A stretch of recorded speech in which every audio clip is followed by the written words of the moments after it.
Good evening, everybody. Welcome to session number 4 of our Hitchhiker's Guide to the Galaxy class. Tonight, we arrive at the legendary, the mythic planet of Magrathea, where some fairly interesting things happen. We will be, of course, continuing to pursue the narrator, which continues to be my favorite sort of ongoing story in thinking carefully through the Hitchhiker's Guide this time. Really today I was noticing for the first time a really interesting pattern that emerges when they get to Magrathea that I'd never really noticed before.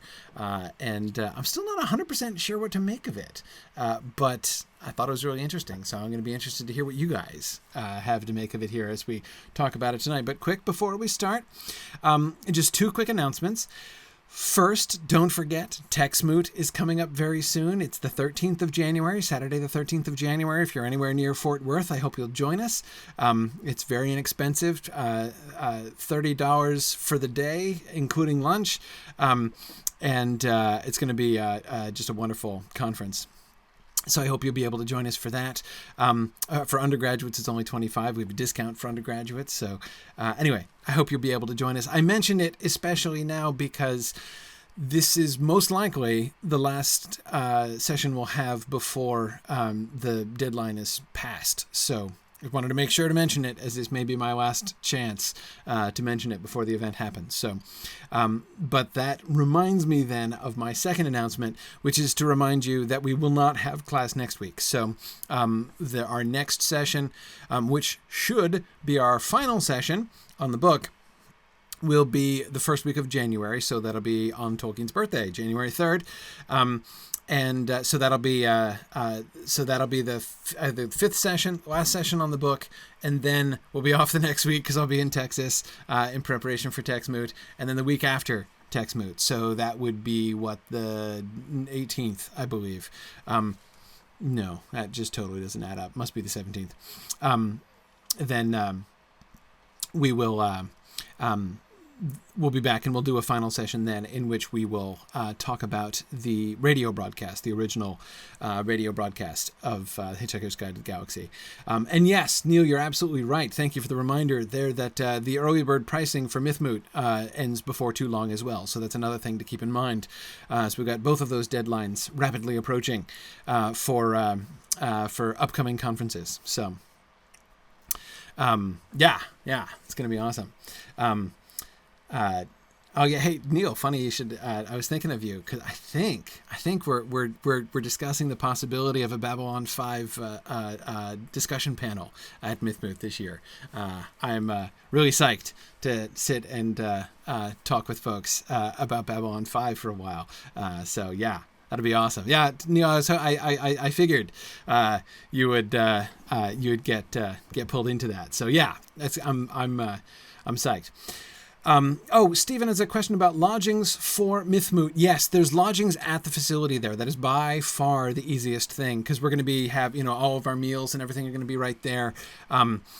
Strongly recommend, and the price for the lodging there is way cheaper than most hotels that you're going to get in the area anyway. So strongly recommend that. There should be information on the MythMoot page about lodging, but yeah, definitely there should be plenty of lodging at the facility there. Cool. All right. Well, let's get back to the Hitchhiker's Guide to the Galaxy. So you remember last time we spent a lot of time looking at the narrator, and my primary questions, the main things that I'm really interested in are things like who is the narrator, right? More importantly, what is the framework of the from which the narrator is speaking, and as I was suggesting before, I think that question, for me anyway, got even a little bit more interesting in tonight's session. Yes, Boomful says the narrator's he's just this guy, right? Yeah, I hear you. All right, let's plunge in. Nothing to see here is my title for tonight's class. because that is sort of the question. Is there anything really to see at Magrathea or not? So let's look at the way that this is introduced. This is how this is introduced by the guide. So this is a quotation. This entire thing is a quotation from the entry on Magrathea in the Hitchhiker's Guide. Many men, of course, became extremely rich, but this was perfectly natural and nothing to be ashamed of, because no one was really poor, at least no one worth speaking of. And for all the richest and most successful merchants, life inevitably became rather dull and niggly, and they began to imagine that this was, therefore, the fault of the worlds they'd settled on. None of them was entirely satisfactory.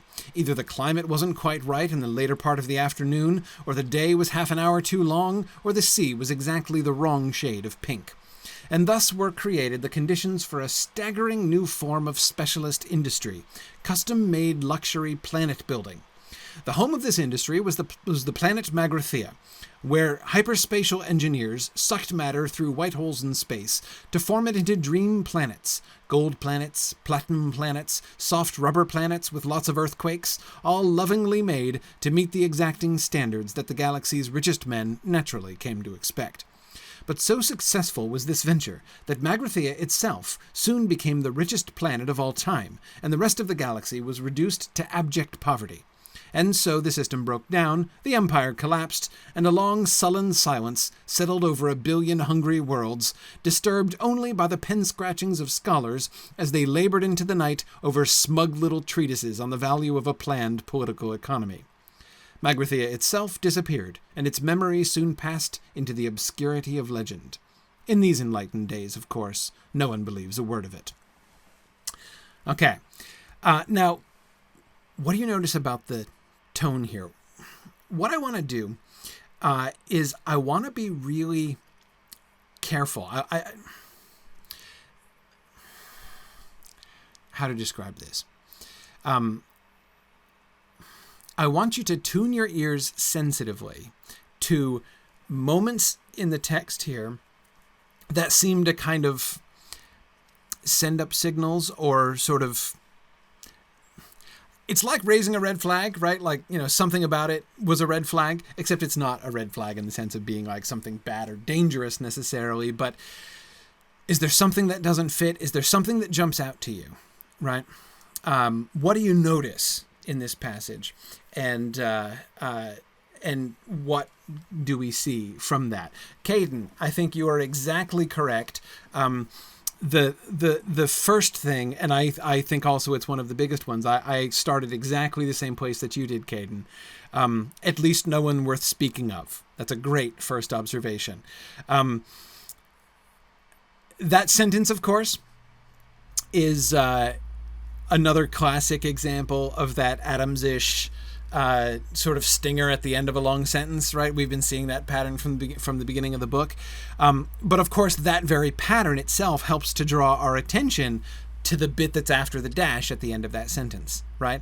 And the point is not, what is interesting about this sentence is not the mere fact that it makes a joke at the end. That's standard pattern, right, for the whole book. What's interesting is the joke that it makes. And the question, I guess, that I find immediately that joke to raise for me is, at whom are we laughing exactly, right? Whom are we laughing at, and whom are we laughing with when we laugh at the end of that sentence? Do you see what I mean by that? So, okay, just listen again to the tone of this sentence. Many men, of course, became extremely rich, but this was perfectly natural and nothing to be ashamed of, because no one was really poor. At least no one worth speaking of.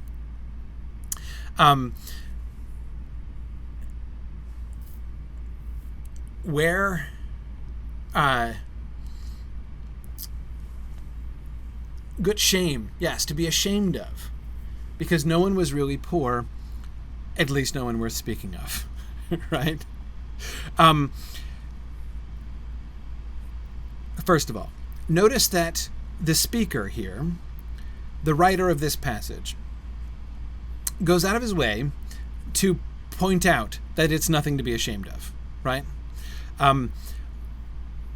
That whole thing is unnecessary, right? If he had just said, many men, of course, became extremely rich, And for all the richest and most successful merchants, right, that's fine, right? That would have been fine.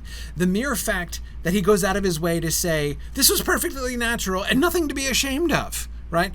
There's a defensiveness there, right? As if we're assuming that there's something potentially shameful in the extremity of the richness of many of those people in the empire, right?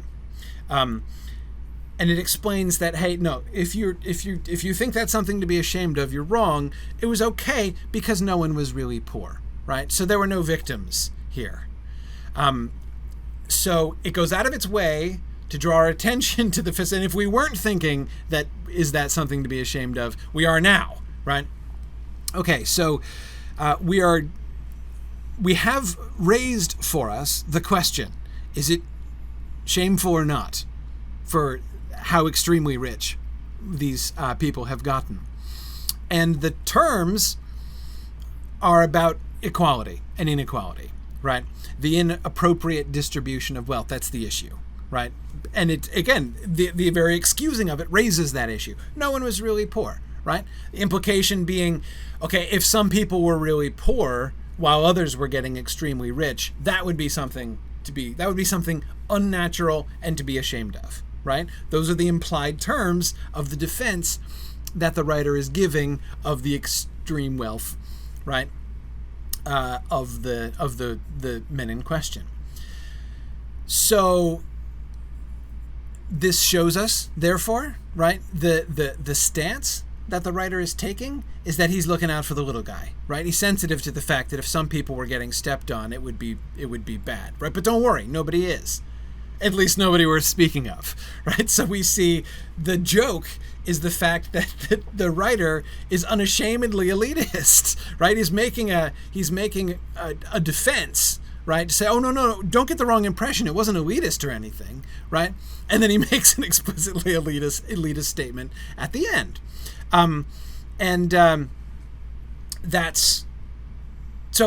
That's funny. But again, what interests me is the way. So again, you see what I mean about saying, whom are we laughing at and whom are we laughing with?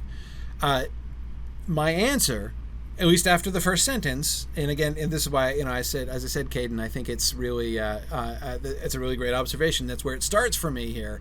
After that first sentence, I'm laughing at the writer, not with him, right? The writer of this passage. Who's the writer of this passage? Remember? We have to recall the context, right? Who's the writer of this passage?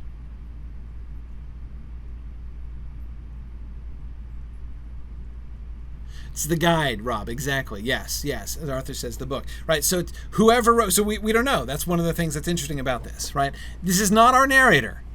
Right. This is whoever wrote the entry on Magrathea in the guide, and we have no way of knowing who that could be. Right. So this is the Hitchhiker's Guide itself. Whoever the author of this particular entry was. So at least no one worth speaking of. So now we're laughing at that writer, right? We're laughing at the guide writer who sort of set himself up for criticism that he might not even have gotten, right, if he hadn't gone so far out of his way. Another passage that you guys are alluding to is smug little treatises. Yes, the word smug, I agree, also is another one of those that kind of stands out, right?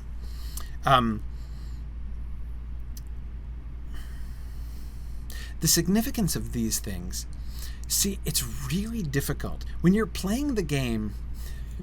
So the moral of the story I'm about to tell you is, obviously I've not learned my lesson, but I used to try, back when I was an undergraduate in English classes, I used to try to write papers in which I would try to make arguments about the tone that was being used by narrators or, by, characters within stories or whatever. And I found that it was super difficult, way harder to do than you think, right?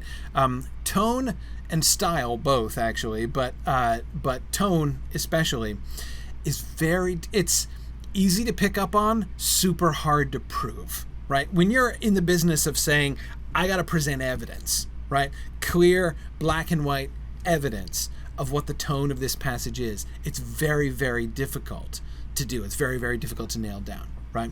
So what I'm trying to do right now, I wouldn't do in writing, right? I mean, if I were writing on this, I don't think I would attempt this because it's really tricky. But it's something that we notice, right? I mean, it's an important part of the reading experience. So I'm okay talking about it, though I guess, as I say, I haven't really learned my lesson. But let me give you another example of why I think this passage really kind of demands these sorts of questions of us. Look at the last sentence of that second paragraph. Gold planets, platinum planets, soft rubber planets with lots of earthquakes, all lovingly made to meet the exacting standards that galaxy's richest men naturally came to expect. Now, what's the tone of that? Is the writer of that sentence, is that a jibe? Right? Is there, because see, it's very difficult. You'd be able to tell if maybe, right? At least you would have a better chance of telling if you were hearing somebody speak that line. You would get some audio, some audible clues, right, based on tone of voice, maybe some visual cues and facial expression that might help you to know, are they intending? Is the person saying this intending to make fun of the rich people, right? Because you could do it in that tone. If you were reading this aloud, you kind of have to choose, right? The exacting standards that the galaxy's richest men naturally came to expect, right? Are we saying that scathingly, right? Are we, sort of implicitly criticizing the extreme decadence and self-absorption of those richest men? That certainly seems plausible, right? That would work. We could totally establish that as an argument, but we couldn't prove it, right? Merely quoting that and saying this guy's being sarcastic, right? This guy's making a crack at the expense of, he's criticizing the wealthy men in saying that.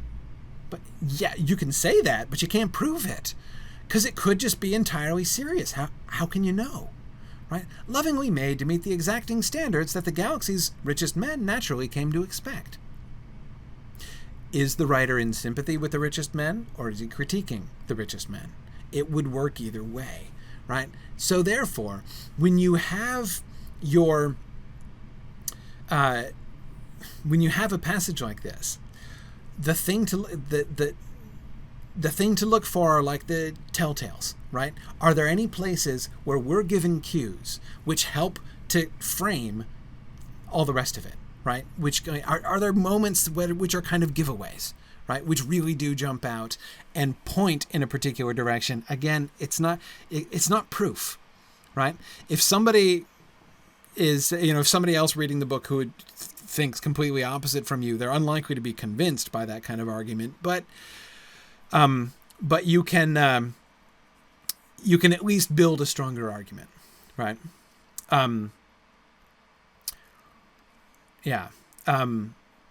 Exactly. James Oakley says it's 20% what you say and 80% how you say it. Exactly. And that's the challenge when you're doing literary analysis, right? Because all you have is the 20%. You don't have the 80% generally to work with.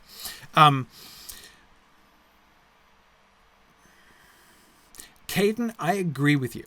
Based on that first paragraph, I would say that the writer is sympathetic. The at least no one worth speaking. That's why I think the at least no one worth speaking of is so important, right? Because there the writer seems to be, I mean, you can always make the claim, right? Oh no, I think he's joking there too, right? He's exaggerating for effect in order to prompt us to join him in criticizing the rich people. Again, can't prove it one way or the other. But I don't really believe that. I don't think that if you're going to argue that the whole passage is tongue-in-cheek, that the writer of the guide is intending to mock Magrathea and its customers from one end to the next, right? If that's the whole thrust of the writer's point, not Adams's point, but the guide writer's point, right? If you're going to make that argument, I would need some pretty big tells there, right? And I don't see them, right? The smug little treatises, that I agree, that's another really interesting point, right? But who is the butt of that joke? Smug little treatises on the value of a planned political economy. Who's the butt of that joke? Yes, Caden, I agree with you again. And Stephen, yes, good. The writers of the treatises, right? He's belittling the treatises. And again, what's the point of the treatises? The treatises are critical of the rich guys, right? The treatise is critical of Magrathea and its customers. And it's those critical treatises that the writer of this passage is poking fun at, right? By calling them smug little treatises. Both smug and little, right, are both important and both point in the same way, right?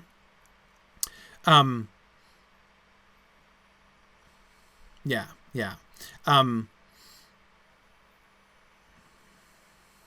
Yes, Rachel also points out, and the treatises don't actually do any good. I agree, Rachel. That's actually one of the more subtle jibes there at the expense of the economists, right? Like, oh, okay, so you wait until after the collapse of the economy to write up smug little treatises saying I told you so, when you didn't apparently tell us so.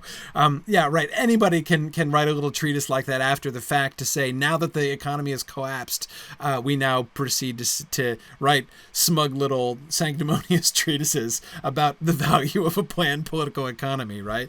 Yeah. Thanks, genius. Yeah. So David, I agree. Magrathea was the problem. The scholars are correct, but they're also petty and ridiculous, right? They're clearly not the heroes of that thing. And now we have the last sentence, as of course many of you are very importantly are very, very rightly pointing towards, right? In these enlightened days, of course, no one believes a word of it. Now, whom does that line prompt us to laugh at?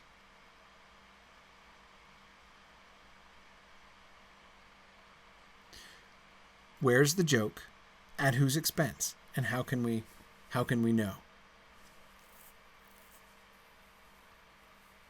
James, I agree. The word enlightened, I think, is the most important word in the sentence, right? It's certainly the most remarkable word in the sentence. Everything else is fairly standard, right? That word is a word that goes out on a limb, right? Because it's also kind of intrinsically it's an important word. If you mean it seriously, you're making a very big positive statement, right? But for that reason, it's also kind of likely to be sarcastic, right? So is there sarcasm there? Is he being sarcastic about the enlightenment of our days? That nobody believes a word of this in our days?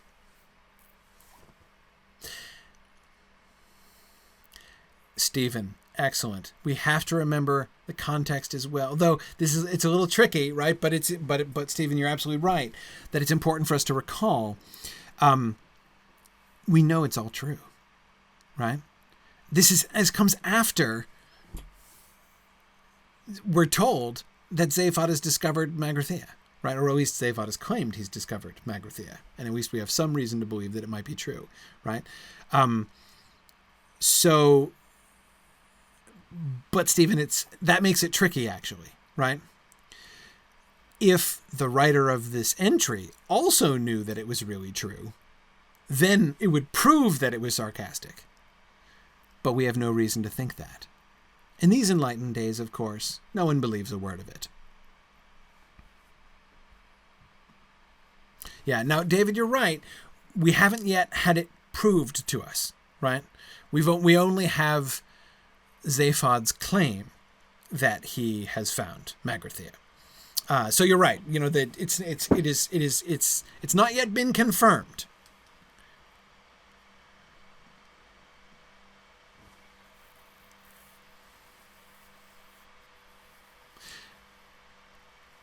Stephen, good, very good. Stephen is recalling, of course, we know that Ford Prefect is one of the writers of the guide, and in fact, in the scene immediately before this, when he was still trying ineffectually to sleep, we just saw him attempting to compose an entry for the Hitchhiker's Guide, right? He was going to try to add something to the entry on Vogons, but couldn't think of anything vitriolic enough, right? That happens immediately before he comes out and begins to have the conversation with Zaphod about Magrathea, and then we get the new chapter with the entry that begins with just the quotation with no commentary at all from the narrator, right?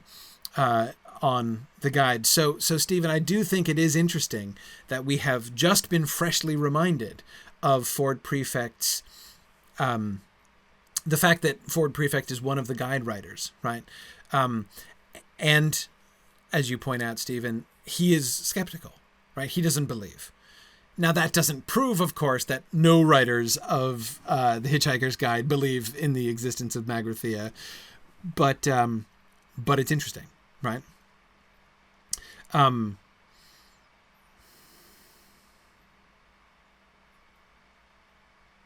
Yeah, James, I agree that it's the guide, again, not only showing us the relevant information, but how it's currently perceived in modern society. I agree, but that's exactly what makes it tricky, because that's what makes it quite possible, I'm not saying definite, but possible, that Enlightened is intended by the writer of the guide to be sarcastic, because he could be making a commentary on the fact that society doesn't believe it, right? Yeah. But hang on now. A couple of you have mentioned the author, right? We're not talking about the author. That's 2 levels up from where we are. This is a really fun game to play. Again, this is what keeps reminding me of Chaucer, because this is what you do all the time in Chaucer. Chaucer had so much fun with these different levels of narrative. I was going to say layers, but that's also true. Layers, levels, it both works, right? You've got the things that the characters in the story say, right? We also have the Hitchhiker's Guide, which is inside the story, but it's not any of the characters. It's sort of, compared to the characters, it's sort of objective. And it's kind of authoritative, but not really, right? Then you have the narrator, who frames the guide, right, and gives us all of these things and gives us commentary on other stuff. And then you have Douglas Adams, the author, outside that. And we can't assume that any of these things are identical, right? And one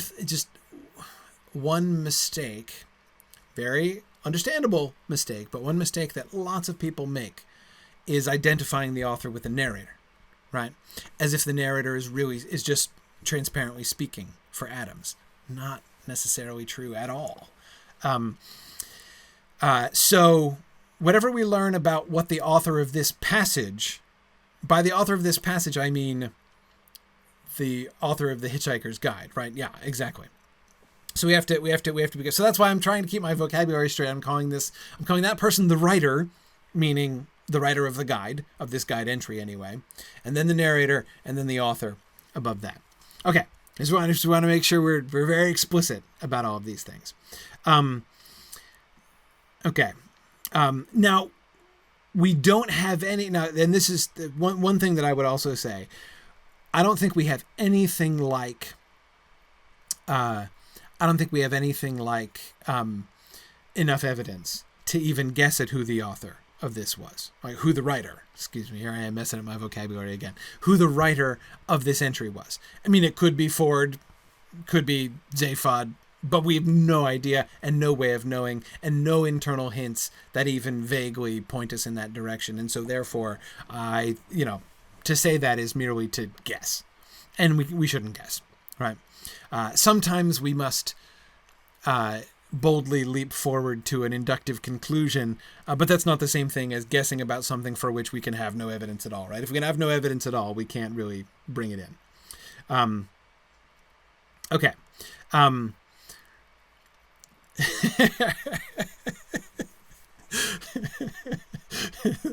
couple of people teasing me again for my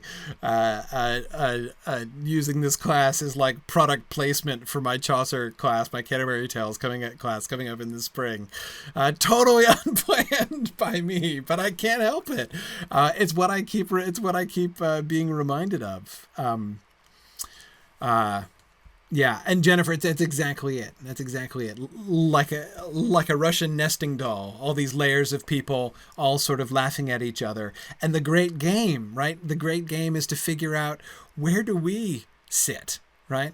And can we draw any conclusions about Adams himself, right? About what the sort of the what is the meaning of this book, therefore, right? I mean, at the end of the day, that's the big question, right? What is the meaning of this book? Not the intention of the author. Totally different thing. I don't care what was in Adam's head, right?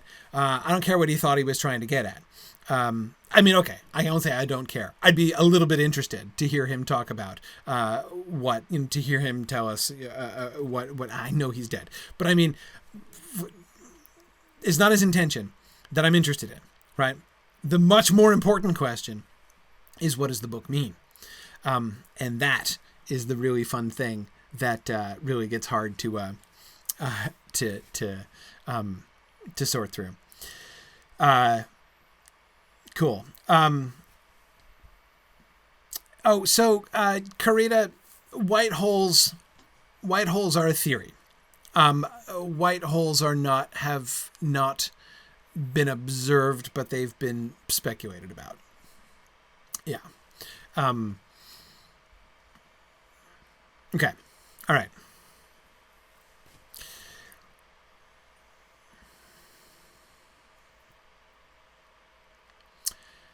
All right. Where was I? Oh, last sentence. In these enlightened days, of course, no one believes a word of it. So where do we come at the end? Oh, so sorry. Matt, you're just asking the Twitch channel. The comments that I'm reading, and I'm sorry for the inconsistency here, is in the GoToWebinar session. So we have a GoToWebinar session. If you go to mythgard.org and then go to the Academy menu and click on the Hitchhiker's Guide to the Galaxy, there will be a link there for the Join Us link to the webinar, so that you can join us there. That's where I'm getting because there's no delay there. So that's where we are. Mike, great observation. Mike also points out, of course, in that last sentence. Yes, I agree. Enlightened, I would say, is the most important word in that sentence. Of course, would come quickly behind it, right? Because again, that could kind of go either way, right? If I had to guess, I would guess that the writer of the guide is not being sarcastic at the end there. I think that the writer, darn it. As soon as I said I was trying to keep the terms straight, I started messing them up. I think that the writer, I think that the writer does not believe that Magrathea existed. And here's the reason I say that. Again, either reading will fit, because it's a tone of voice thing, right, which you can't get from the text. Either reading will fit. I like that reading. I think that reading works better on the whole. And the reason I think that it works better on the whole is that it's already clear from Ford's reaction to Zaphod's announcement that Ford doesn't believe that it could be Magrathea. Zaphod is convinced that he has found Magrathea.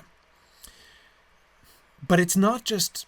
The context of their discussion is not just that it's one person against another. It's just that Ford happens to not believe it and Zaphod happens to believe it, right? That the two of them happen to be on different sides of that same divide. Rather, the clear impression that I get the clear impression that I get is that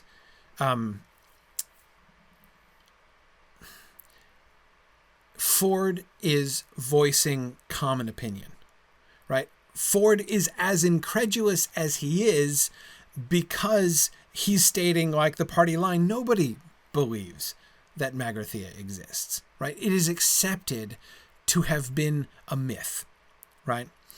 Zaphod is weird. That's very clear, right? Zaphod is unlike most people. If there's one thing Zaphod Beeblebrox is not, it is in touch with the mainstream, right? In general. Yeah, Mike, good. Mike is recalling, of course, Trillion's explanation to Arthur when she compares it to, like, so she's giving the impression that she has gotten, right? She's not an expert on this because she's also from Earth and therefore ignorant. But she says it's like Atlantis, right? A legendary thing that most people don't believe ever was real, right? You know, maybe an interesting and important idea, but probably not historical. And that, of course, perfectly fits with how Ford responds to it. So yeah, I definitely, I think it's fairly clear that by far the balance of opinion in the galaxy is that Magrathea did not really exist. That Zaphod's faith in the existence of Magrathea is very unusual, and his determination actually to find it is positively deviant. Ford thinks he's crazy. Now, it's Zaphod Beeblebrox, right? He's supposed to be, like, imbalanced and unpredictable, so that's kind of normal and fine. But still, like, it's like imbalanced and abnormal and very Beeblebroxian, right? To believe in not only in Magrathea, but that you can find it. For this reason, I think that the guide, whoever was the writer of the guide, does not believe in Magrathea, because it seems that nobody does. And although the Hitchhiker's Guide might be wildly inaccurate on occasion, it does seem to express this sort of common wisdom of the galaxy, right? Which is not always accurate, but I don't think, if it's true, and I see no reason to believe that it isn't, that most people don't believe, and almost everybody in the galaxy doesn't believe that it exists, it would seem to me very strange that the entry on Magrathea in the Hitchhiker's Guide would be making fun of everybody, you know, mocking them by sarcastically calling them enlightened. In these enlightened days, of course, no one believes a word of it, right? That would seem a strange tone for the guide to take when legitimately almost everybody doesn't believe in a word of it because they're enlightened, right? Yeah. So that's why I think that the writer is being sincere, which does make that last statement ironic. But the irony of it is not the sarcasm of the writer. The irony of it is dramatic irony, right? Because we, the readers, already have reason to suspect, at least, that Magrathea really is real. And the firmness of that statement, in these enlightened days, of course, no one believes a word of it, is a setup, right? And again, that works really well. So this is, here's the process, right? Step one, that reading of the line seems most probable. It seems to fit best into the whole ethos of the Hitchhiker's Guide. That it would not be bucking the trend of the whole common wisdom of the galaxy, right? And making fun of people for believing what everybody believes. So that seems on its face most probable. Then the second step is, okay, I sort of plug that in. If that's what it does mean, right? If that is how we are supposed to take this passage, what is the effect of that, right? How does that change how we look at this passage and the passages around it, right? And when I do that, I find that it kind of works out pretty well, actually, right? That the way that it makes that ironic, the kind of dramatic irony created by that, right? It makes that confident final line into a setup line, right? it makes the writer of the Hitchhiker's Guide entry into the straight man for what we're going to, for the joke that's coming, the joke that's going to be on him in just a minute. Which, in turn, means, isn't that interesting then, that the narrator has quoted this passage from the Hitchhiker's Guide. We've not heard any words from the narrator, and yet it was the narrator who chose to plug this entry in this chapter, right? And I cannot help but think that the punchline of the addition of this, I mean, on the one hand, of course, it gives us some background, right? What are we talking about with this whole Magrathea thing? It's important for the purposes of exposition, but it also has that punchline at the bottom, which emphasizes the dramatic irony, right? Which emphasizes the fact that what we are about to see, what we're about to discover, is that the whole galaxy is wrong. The Hitchhiker's Guide is wrong. That itself is not unique, but everybody is wrong, right? We are about to experience, we readers, as we follow along in this story, about to experience something privileged, right? To be a part of an incredible discovery, right?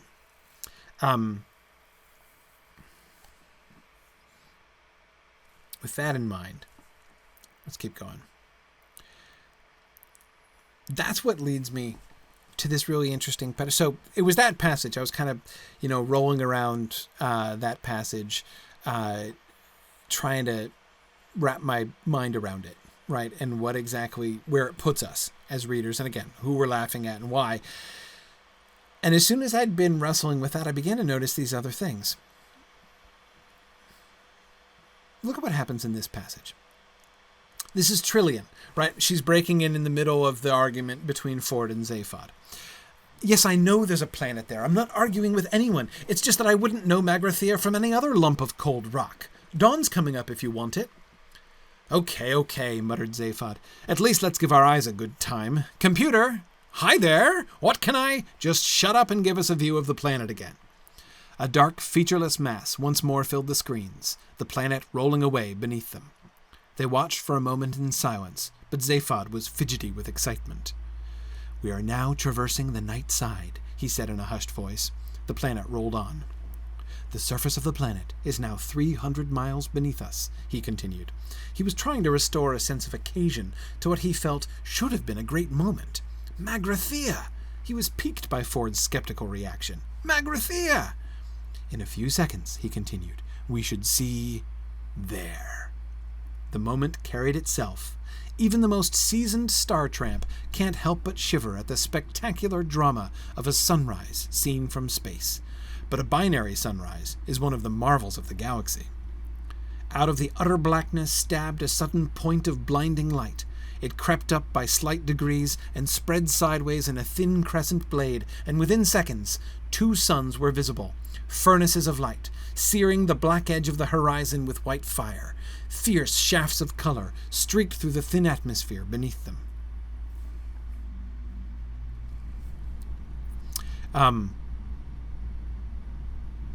What do you notice here? What's at issue here? It's not just about a matter of facts, right? It's not just about does Magrathea exist or not exist. Again, it's not just Zaphod and Ford having different opinions on an issue, right?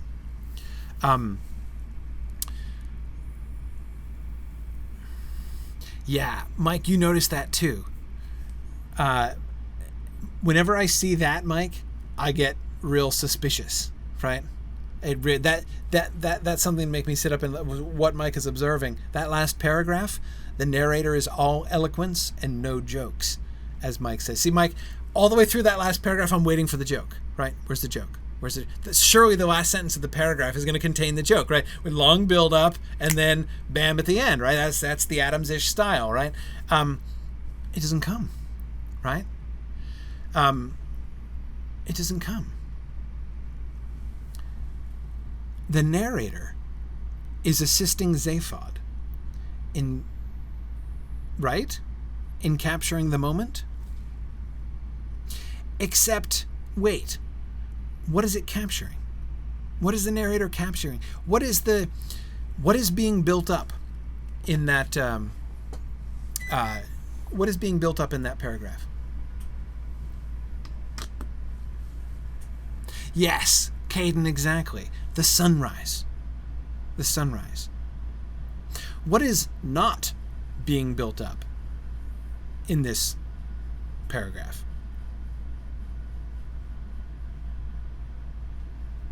I mean, what they're seeing is awesome, right? What makes it awesome? Magrathea, right? Exactly, Patrick. That's what the identity of the planet, Caden, exactly. So there are two ways in which this could be awesome, right? Awesome just as in the sense of giving our eyes a good time, right? They are seeing something beautiful. A sunrise in space. But it could be sunrise over any planet, right? And certainly any planet in a binary system, you could get the same effect from. And it's an awesome effect, right? Hey, totally worth pausing, apparently, to take in. But it has nothing to do with Magrathea, right? Look at Zaphod's emphasis. He was trying to restore a sense of occasion to what he felt should have been a great moment. Magrathea! He was piqued by Ford's skeptical reaction. Magrathea! It's that one-word exclamation. That's where the awe should be. They should be looking down on this planet to say, that is Magrathea, right? I mean, again, go with trillions, right? Imagine they're on a ship, right? And he's pointing at this island and saying, Atlantis! If you were looking at Atlantis, if the sun is rising behind Atlantis, right? You're approaching Atlantis from the west, right? And you're looking at the gorgeous sunrise, and your whole focus is like, wow, the sun looks so beautiful rising over that island. You're missing the point, right? The point, the much bigger, right? Yeah, the sunrise, it's awesome, right? But clearly much less awesome than the fact that that island is Atlantis, right? It's the mythic power of the identity of the planet that Zaphod wants to make a big deal out of, right? Zaphod is using the sunset as a way to restore, like, the gravitas of the occasion, and the narrator seems to be going along with him, but what the narrator is not doing is building up the mythic force of the concept that planet is Magrathea, right? Notice how also we're pointed to this in Trillion's first comment, right? I wouldn't know Magrathea from any other lump of cold rock. That's exactly the question, right?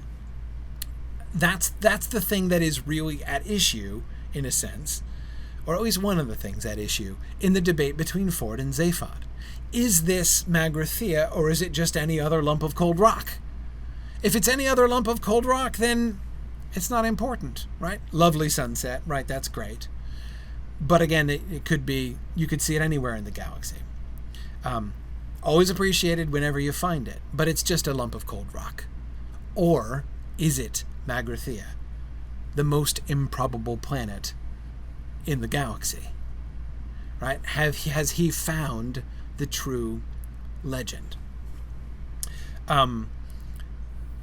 So this is one of the things that strikes me in this passage, that the issue is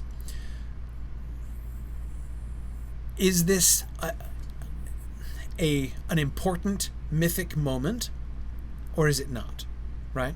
Remember, I didn't quote this, so I didn't want to do the entire passage. I didn't want to go all exploring the Lord of the Rings on this. But there's another short paragraph right around here, like right after this, when they're looking at this at the sunrise, where we get the narrator telling us what Ford is thinking, and Ford is annoyed at Zaphod. He's annoyed at Zaphod for the whole Magrathea. He's like, can't we just enjoy the beauty of the sunset? And the comparison he makes is, can't we say, can't you just be content with observing that the garden is beautiful without having to say that there's fairies in it? Like, just ditch the whole fairy thing, right? By saying, oh, there's fairies in the garden, does not, to Ford, make it more beautiful, right? He's just annoyed and distracted by that whole thing. Why? Because he doesn't believe in fairies, right? He doesn't think that the idea that this planet is Magrathea adds anything to the beauty and splendor of this occasion, because he doesn't believe that it's Magrathea, right? But again, that's the whole question. Is this a powerful mythic moment or not? Now, the answer, of course, is yes, it is. That actually is Magrathea. So finding this kind of is a big deal. Zaphod really has found Atlantis. Okay. But it's not just about who's right and who's wrong, Zaphod or Ford. That question gets established fairly quickly after that. But it's not the end of the debate. Again, the real question for me in this passage, as before, is where are we, the readers? How are we being positioned? And that's why I was so interested in noticing this question of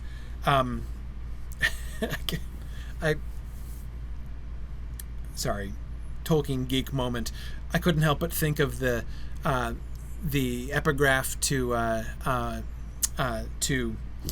Tolkien's poem Mythopoeia, right? Philomythus to Misomythus, right? That is myth lover to myth hater is literally what those fake names translate to.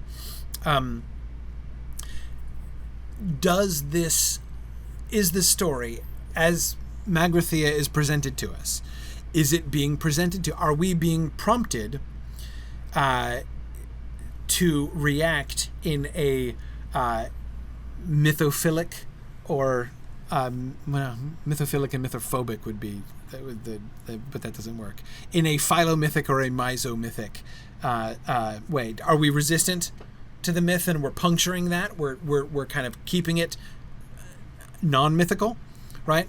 Or are we supposed to, is the effect of awe, that perception of the mythic, something that's supposed to be part of our experience here? Where are we as readers?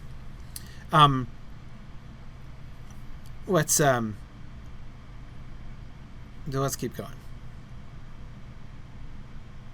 because it's not just a question, really, in the end, about Ford versus Zaphod. This is now towards the tail end of the debate here. Well, even supposing it is Ford speaking there. Well, even supposing it is, Magrathea, that is. It is, said Zaphod. Which it isn't, continued Ford. What do you want with it anyway? There's nothing there. Not on the surface, said Zaphod. All right, just supposing there's something. I take it you're not here for the sheer industrial archaeology of it all. What are you after? One of Zaphod's heads looked away. The other one looked round to see what the first was looking at, but it wasn't looking at anything very much. Well, said Zaphod airily, it's partly the curiosity, partly a sense of adventure, but mostly I think it's the fame and the money. Ford glanced at him sharply. He got a very strong impression that Zaphod hadn't the faintest idea why he was there at all. You know, I don't like the look of that planet at all, said Trillian, shivering. Take no notice, said Zaphod. With half the wealth of the former galactic empire stored on it somewhere, it can afford to look frumpy. Now, in the debate, it is Magrathea, it's not Magrathea. I have found Atlantis, no, it's just a cold lump of rock, right? It seems like Zaphod is the one who is pro-myth, right? And Ford is the one who is anti-myth, right? He is very resistant to the idea that there could be a real mythic significance to this particular lump of rock, right? Whereas Zaphod seems to be in support of it.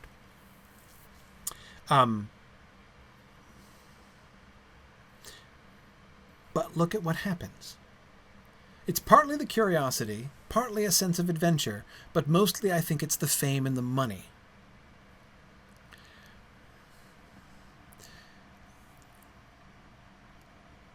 Zaphod doesn't get the mythic sense either, right? He wants to make sure that Ford acknowledges that it really is Magrathea because he thinks it's a big deal, right? But does Zaphod feel awe towards this planet? No. I don't think so at all. I don't think so at all, right? What he says is he's just in it for the money. He thinks there's probably cash. He's going to get rich and famous from discovering this, right? So it's not about awe. It's not about like, not even really like, I will be the one who discovers Atlantis. Instead, it's just like, I'm going to get real famous because I'm the one who discovered Atlantis. That's not the same thing, right? He seems to be, in fact, quite tone deaf, right? Again, going back to earlier when it sounded like he wanted to, like, this should be a great moment, right? My first temptation is to read that as him being like, guys, you're not feeling this, right? This is a big deal. We're in the presence of Magrathea, right? Magrathea! Exclamation point, right? That seems like, hey, you guys are missing the point, right? The mythic significance of this moment. But it turns out now, no, that's not what he was saying at all, right? Actually, what he was saying is, you're not making a big deal of the fact that I achieved this thing, right? You've not yet grasped how bloody rich and famous I am going to be since I did this thing, right? Exactly. Patricia, he's looking forward to the talk show circuit. Absolutely. The moment of his own greatness, Tara. Absolutely. Exactly. He's thinking about himself. He's not thinking about Magrathea itself. He has no sense of the mythic, right? And notice how that gets immediately underscored, right? Look at the two responses immediately after his bald statement of, his own like mundane and mercenary interest in Magrathea, right? When he says that, Ford glances at him sharply. He got a very strong impression that Zaphod hadn't the faintest idea why he was there at all, right? Now, I'm not saying that this is Ford being suddenly converted to the mythic significance of Magrathea, but it is interesting to me that the immediate response to Zaphod saying, "Oh yeah, whatever. It's not about the mythic significance. It's about the cash," right? The immediate response to that is a very ambiguous, very open, very mysterious sense that there's something bigger going on here, right?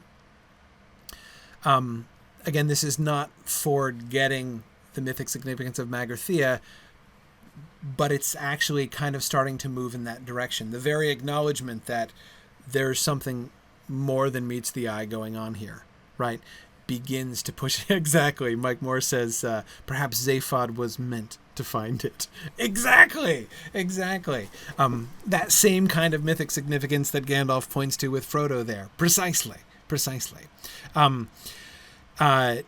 And Mike, actually, that's a really wonderful parallel. Think about that moment in that conversation in Chapter 2 of The Fellowship of the Ring, right? Frodo has just made a joke about Bilbo finding the ring, right? When he's Gandalf has just has been talking about the story of the ring and then talking about Bilbo finding it, and then Frodo makes his joke. What, just in time to meet Bilbo? Wouldn't an orc have suited it better, right? And again, the implication of Frodo's joke is that story is he's resistant to the story because he doesn't want to believe that it's true, right? Because if it's true, it means that he has the Ring of Power, which is very uncomfortable. So he's resistant to it. So it's like, no, it can't be like that, right? It can't be. He's trying to downplay the significance, right? That couldn't have been this mythically portentous moment, right? It's too absurd. And then Gandalf reasserts it forcibly, right?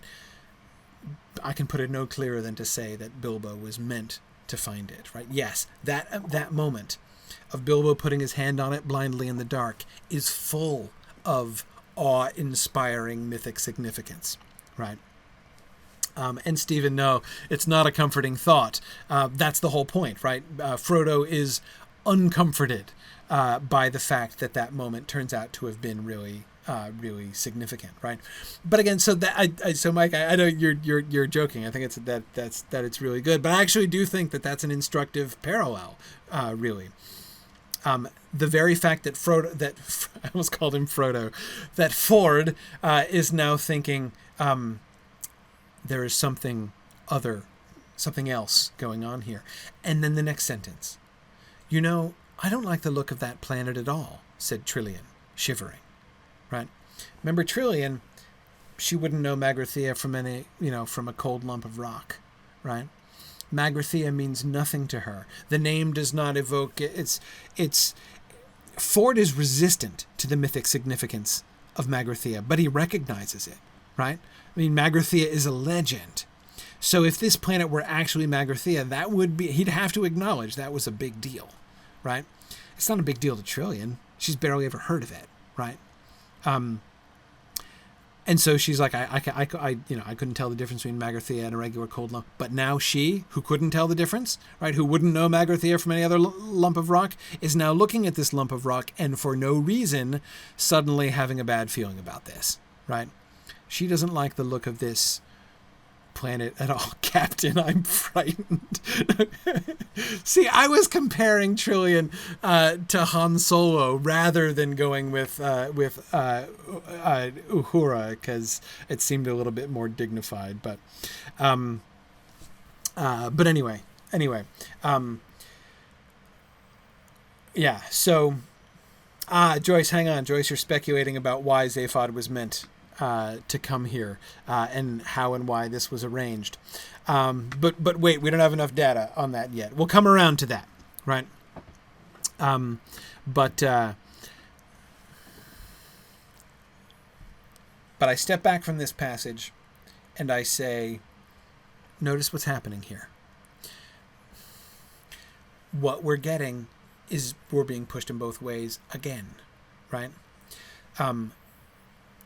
Just as we're having increasing reasons to think that maybe Zaphod is right, maybe this is really Magrathea, and so having the sort of awe-inspired mythic response to this moment, Zaphod himself undermines it, right? So we're like starting to incline in the mythic direction, and then we come back, right? But then we immediately start being like, well, hang on, maybe something is going on here after all. Maybe there is something strange and special about this planet. It doesn't let us settle in. And Mike, as you say, no jokes. No jokes for pages. Yeah. The narrator isn't making jokes. The people aren't making jokes, right? Zaphod is making, he's making a crack here, right, about how the planet can afford to look frumpy, right? But again, that's just another expression that he does not feel awe towards even though he believes it's Magrathea, he's not in awe of Magrathea, right? He can kind of make light of it in that way. But yeah, we're not invited to laugh at this, right? So again, where are we? Where are we? Are we supposed to be in awe of Magrathea or not, right? And we get Marvin. We're down on the planet now. Come on, insisted Zaphod. I found a way in. In? Said Arthur in horror. I think Arthur is horrified because, out of context, he thinks that Zaphod is suggesting he's found a way into the dead whale. I'm thinking as part of Arthur's horror here. Because then Zaphod immediately clarifies, into the interior of the planet, an underground passage. The force of the whale's impact cracked it open, and that's where we have to go, where no man has trod these 5 million years, into the very depths of time itself. Marvin started his ironical humming again. Zaphod hit him, and he shut up. With little shudders of disgust, they all followed Zaphod down the incline into the crater, trying very hard to avoid looking at its unfortunate creator. Life, said Marvin dolefully. Loathe it or ignore it. You can't like it.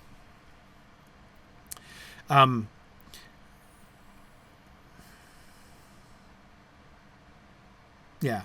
Okay, hang on. So David is saying that he read Trillian's reaction as a sort of horror movie response. Let's not land on the ghost planet full of nothing but dead people. Maybe no mythic significance. But see, David, there is even in that there's mythic significance. To feel creeped out at the presence of, like, in a spot where millions of people were lying buried, dead people were lying buried, that's a mythic response, right?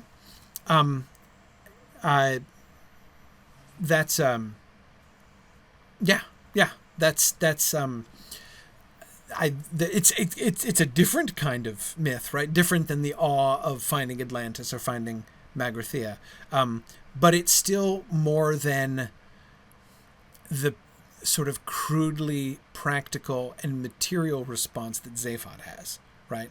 Let's loot the planet because there's A, I'm going to get rich and famous for finding it, and then B, there also might be loot. Let's go find it, right? The fact that he does not have any kind of sense of eeriness of it shows that Trillian has a different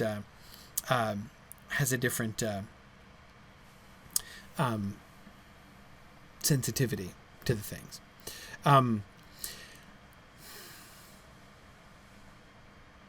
Okay, so let me make sure it's clear that you know what I mean when I'm talking about the mythic significance.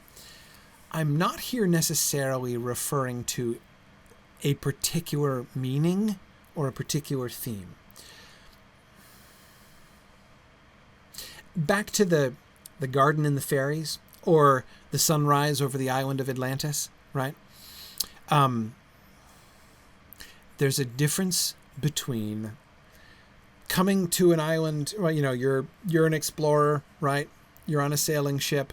You come across an island in the middle of the Pacific, and it's an awesome island, right?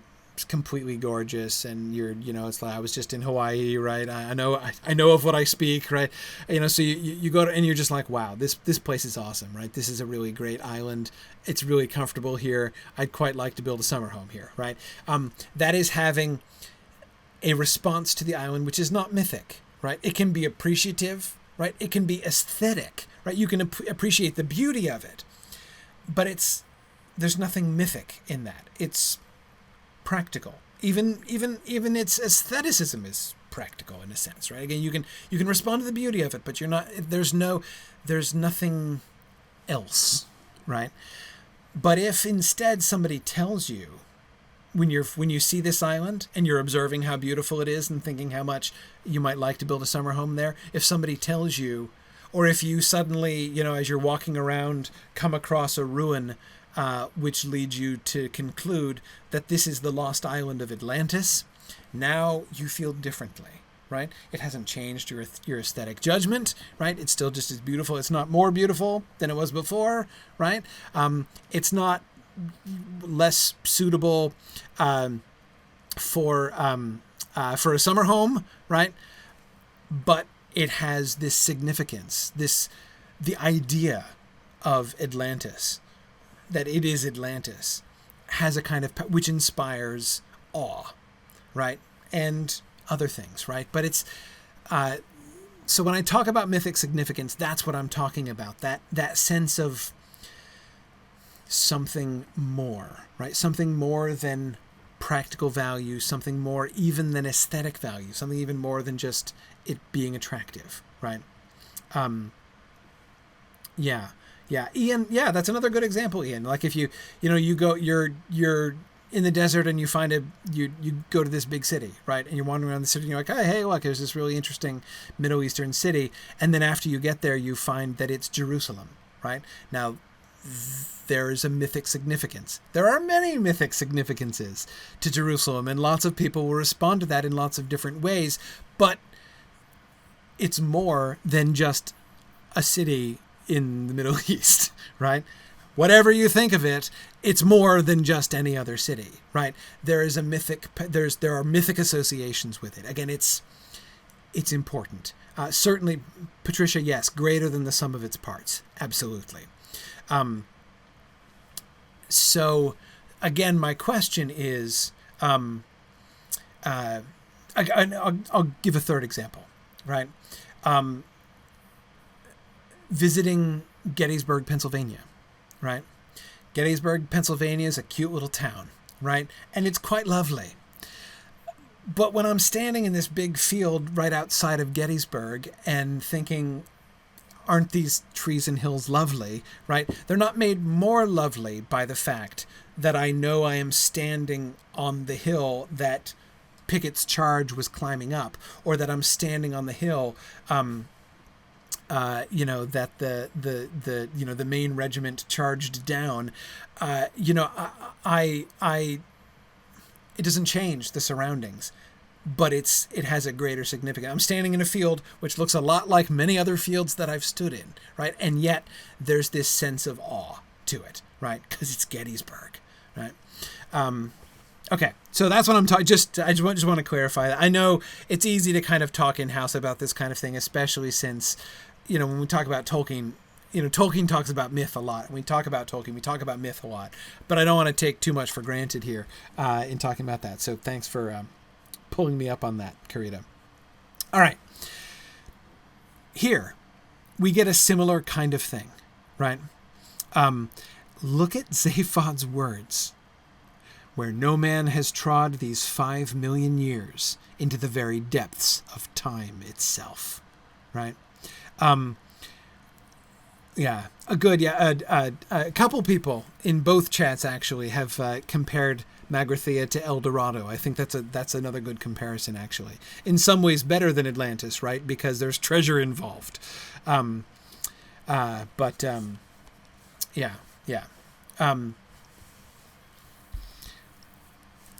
Notice what happens. As soon as the text begins to modulate into that mythic mode, right? And you hear it, right? Where no man has trod these 5 million years into the very depths of time itself. You hear the difference between that and into the interior of the planet, an underground passage. The force of the whale's impact cracked it open, and that's where we have to go, right? Very matter of fact, very practical, right? He's after loot, and this is the way that we can get it, right? But then all of a sudden, the shift, where no man has trod these 5 million years. Trod. That's very different. That's not the sort of word choice Zaphod normally uses, right? Where no man has trod these 5 million years into the very depths of time itself.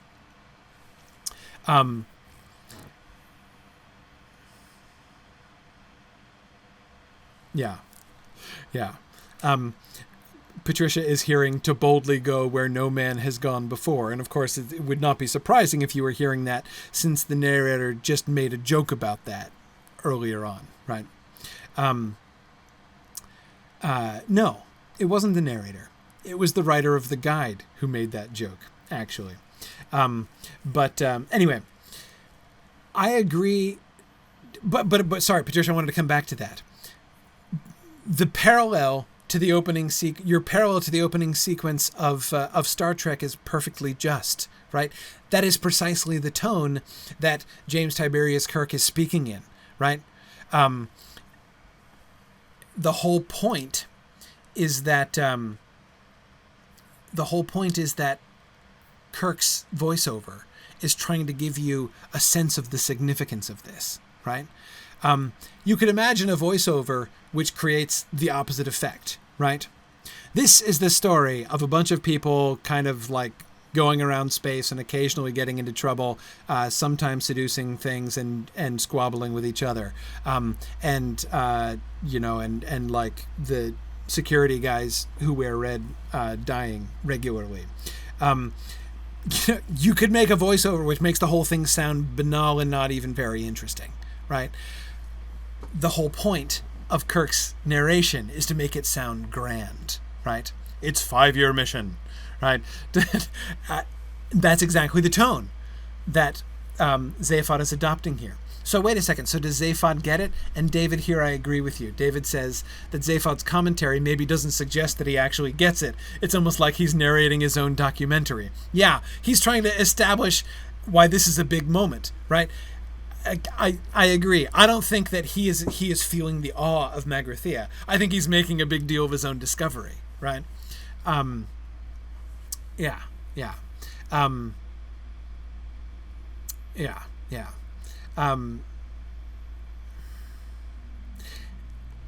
Jennifer, exactly. James Stevens says he can imagine that Marvin is actually ironically humming the theme to Star Trek. That would be really funny, actually. Yeah, okay, James, I think that's what I'm going to picture, actually. But anyway, but as Jennifer reminds us, and this is, Jennifer, exactly what struck me too, as soon as Zaphod does not get one sentence out in that grandiose sort of mythic mode, right, without being interrupted and being undermined, right, as Marvin starts to hum ironically, clearly undermining and making fun of this tone into which Zaphod has started, right? Yeah. Good. Veronica says it's ironic because it would be ironic because Kirk is talking about exploration and Zaphod is talking about exploitation. That's very good, Veronica. That's excellent. Yeah, that's fantastic. And even the mere fact that even the mere fact that Zaphod has to interrupt himself to smack Marvin, right? I mean, the moment is gone. So what is the effect of that? Again, two things. On the one hand, we are reminded of the significance of it, just in case we lose sight of it, just in case we're following and thinking like, okay, now we're going to tunnels underneath the cold lump of rock, right? We, the readers, have been reminded this is not just a cold lump of rock, right, that they are climbing into. They are walking on land that no man has trod in these 5 million years, right? There's a significance to that, right? Ooh, big deal, right? So first, we're reminded of that. Even if Zaphod is not sincere, right? Even if Zaphod is not himself totally getting it and still just pumping himself up, we hear it, we feel it, and we're reminded as we see them going into the tunnels that this is a big deal, and yet immediately it's undermined, right? So at the same time, or immediately after each other, the story has first recalled us to the mythic perspective and immediately undermined the mythic perspective. It won't let us settle down there.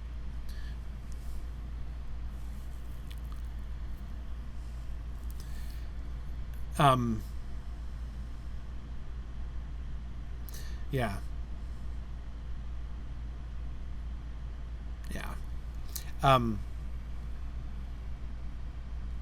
Hey, don't trouble me with things about what Marvin is actually humming. First of all, I don't want you to pierce my bubble and as I'm imagining him humming the original Star Trek music. But also, we'll talk about that when we get to the radio broadcast, right? It will be relevant then. But in the book, we have no cues. All we're told is that it's ironical humming, right? Anyway, okay, all right.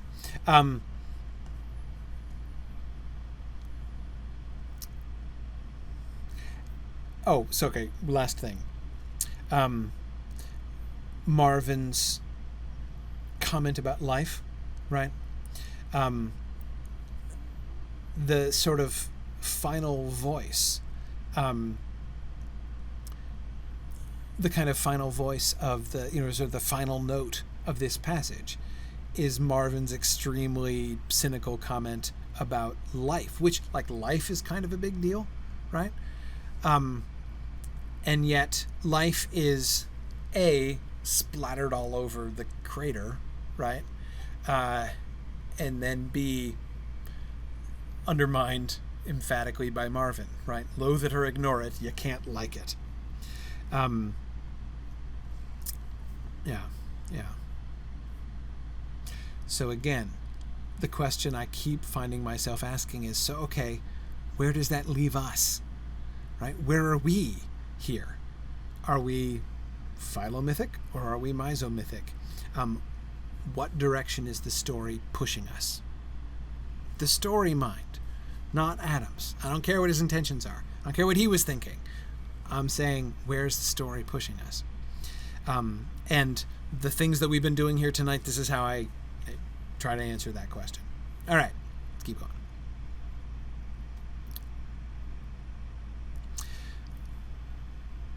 Another passage from the guide. This is the passage from the guide that Arthur is reading while he is waiting, standing guard outside the tunnel, right? And it's telling the story about that dude, Vit Vujigig, and his theory about missing ballpoint pens. Somewhere in the cosmos, he said, he being Vit Vujigig, along with all the planets inhabited by humanoids, reptiloids, fishoids, walking treoids, and super-intelligent shades of the color blue, there was also a planet entirely given over to ballpoint life forms. And it was to this planet that unattended ballpoints would make their way, slipping away quietly through wormholes in space to a world where they knew they could enjoy a uniquely ballpointoid lifestyle, responding to highly ballpoint-oriented stimuli and generally leading the ballpoint equivalent of the good life. Now, let's pause for a second. I love this passage, right?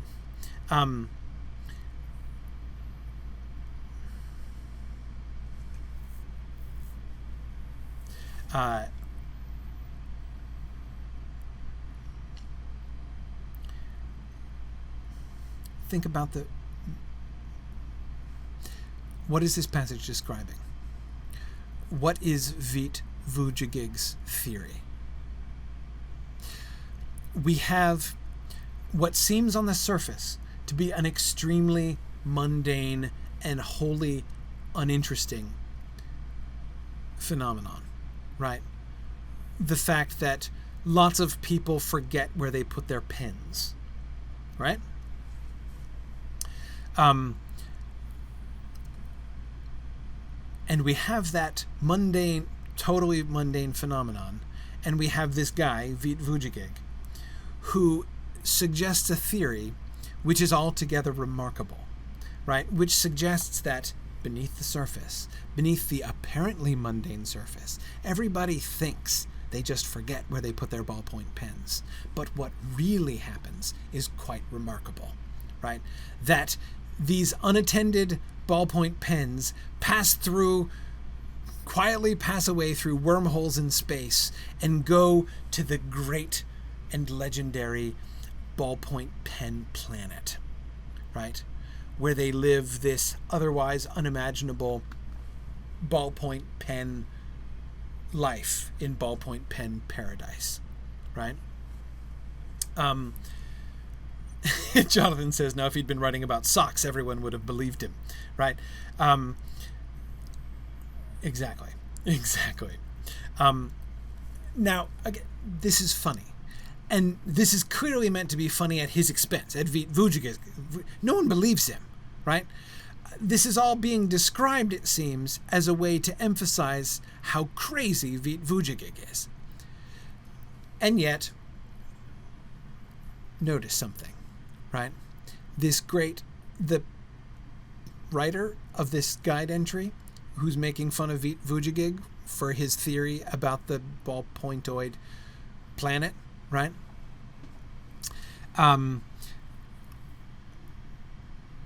Would probably also disbelieve in Magrathea. In fact, he might be the very same person, for all we knew, who wrote that in this enlightened age no one believes a word of it. Right?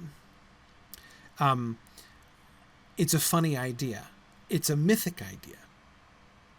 This is a theory that grants mythic significance to the loss of... You didn't just lose your pen. Your pen escaped and went home to the magical paradise, which is the ultimate home and destiny of all ballpoint pens, right? Now your loss of your pen has a mythic significance. Now when you thought you just put your pen down there and now you can't find where it was, right? Now it's not just annoying. Now there's splendor attached to it, right? Again, it's about myth. So this mythic theory, but this is a crazy mythic theory about ballpointoid lifestyles, right? And as theories go, this was all very fine and pleasant. Oh, by the way, when did Vit Vujigig come up with this theory? I didn't quote that part, but right before, does anybody remember? Right before the passage I've quoted here starts, what was the day on which he came up with this theory? Or rather, what happened the night before he came up with this theory? Anybody remember?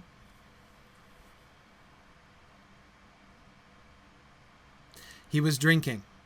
Yes, more. What was he drinking?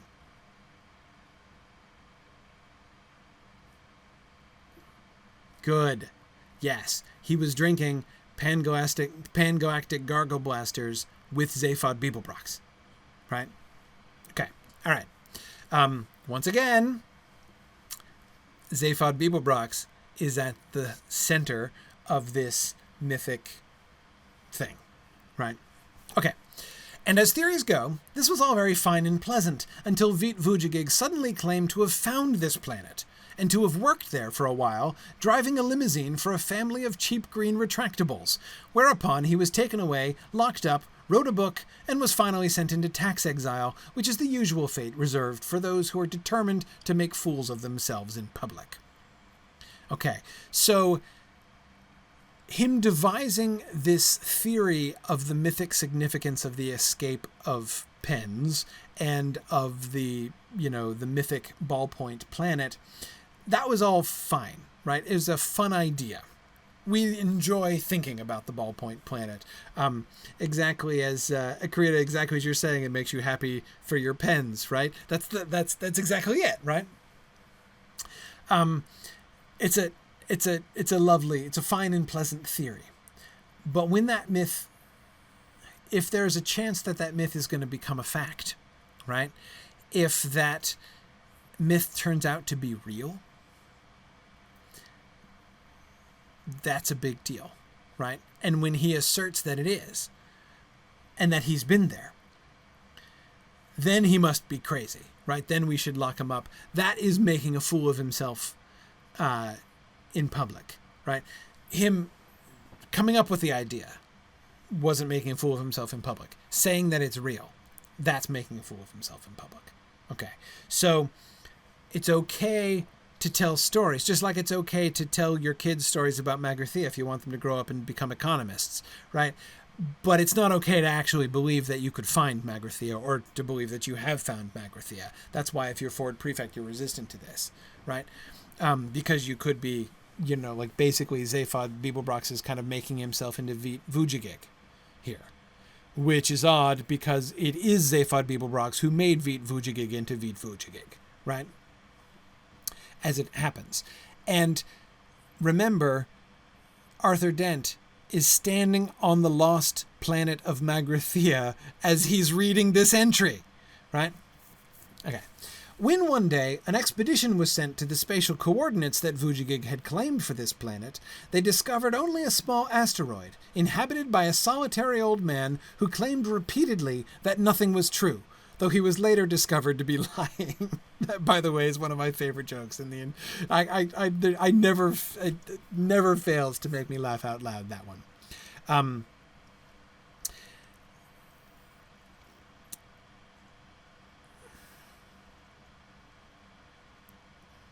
A solitary old man who claimed repeatedly that nothing was true, though he was later discovered to be lying.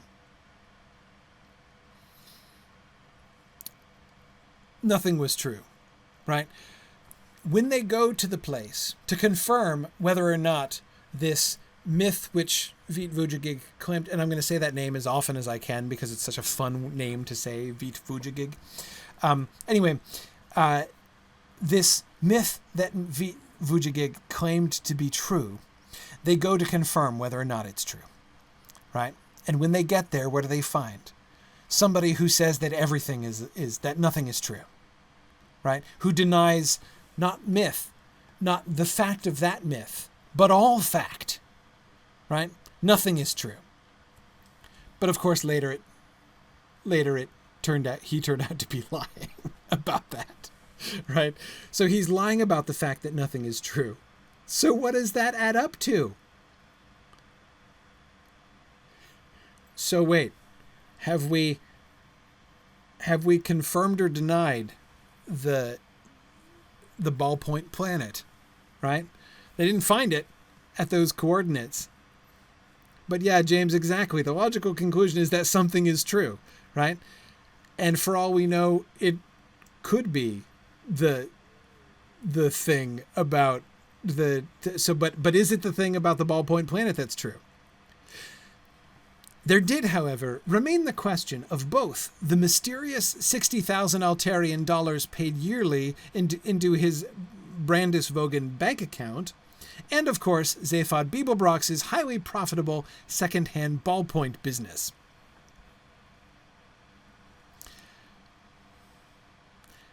So we end with Vit Vujagig is probably crazy, but there are these two facts that are hard to explain, right? Vit Vujagig, I assume it's his bank account, right? Vit Vujagig receives 60,000 Altarian dollars a year, right? For some mysterious reason. What's the implication? Where does Vit Vujagig get 60,000 Altarian dollars a year? And yeah, Mike, I'm a little confused there. The pronoun is uncertain. His, whose. I mean, the last masculine individual, right? Third person masculine singular, who was referred to is the old man who was later discovered to be lying, right? So is it that guy who claimed that nothing was true? Is it that guy who's receiving $60,000 a year?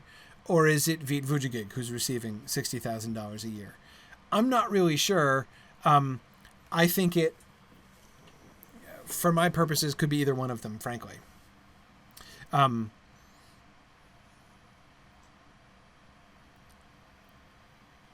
Who's paying them? Based on what we have, who's paying them?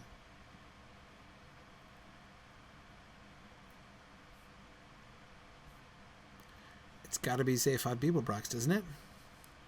Yeah, the implication is that Zaphod Beeblebrox found the planet where all of the ballpoint pens end up and is exploiting it for cash, right? And has arranged payment to hush it up so that nobody else finds it and thus breaks his monopoly on second point ballpoint pens, right? Once again, Zaphod is on the cutting edge of discovering that myth is real. And yet again, Zaphod is wholly uninterested in its mythic significance and just exploits it for money, right? His interest in the mythic thing is entirely mundane, right? See, James, I do think it could work either way. Either he's paying the old man to like be there when they found him and so that he could throw them off the scent, or he's paying Vit Vujagig to give the wrong coordinates of the planet. And that's how I read it, James. That's kind of my preferred reading. I think that one works a little bit better. But yeah, and of course, Zaphod's actions towards the ballpoint planet are especially disturbing, right?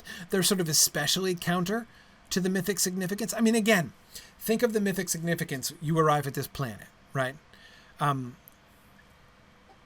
talked about how this theory of Vit Vujagig grants a mythic significance to the loss of your pen, right? I didn't just misplace it. It has gone home, right? And similarly, when you come to this planet and you're like, oh, it is the secret paradise of all ballpoint pens. This is the home to which every ballpoint pen that has ever gone missing has found its way, right? I have found like the island of unwanted toys, right? This is it. And not only to have your response be, and I'm going to make a killing on this, but given the fact that part of the mythic significance of that island in the first place is the idea of this like lost paradise of pens, right? That like your pens literally have gone home, they've gone to a better place, and that he finds them and takes them and what, like captures them and sells them into slavery again, essentially, right? I mean, that's really kind of horrible. Right. James Good, exactly. And of course, there's another reading if we take one step further back from this. The whole theory that Veit Vujigig was saying in the first place came after he was drinking with Zaphod Beeblebrox. So it is entirely possible that the entire thing, that Veit Vujigig was a pawn from the beginning to drum up publicity for his secondhand ballpoint pen business. Entirely possible, James. Entirely possible, right? Again, in a different book, in a different part of the book, we might have thought that, right? We might have been quicker to think that, let me say. But as he's reading this passage, Arthur Dent is standing on Magrathea, right, on the lost island of Magrathea. So if that turns out to be true, if it turns out to be true that the whole thing was one big elaborate sell, right, one big elaborate con by Zaphod Beeblebrox, then that itself is deeply ironic, because he's doing the exact same thing again, except this time the myth is real. It's really Magrathea. Zaphod Beeblebrox right now, while Arthur Dent is reading this, is literally walking where no living man has walked for 5 million years, right? Yeah. I love the ballpoint pen story. And what it kind of reminded me of, and this is fairly random,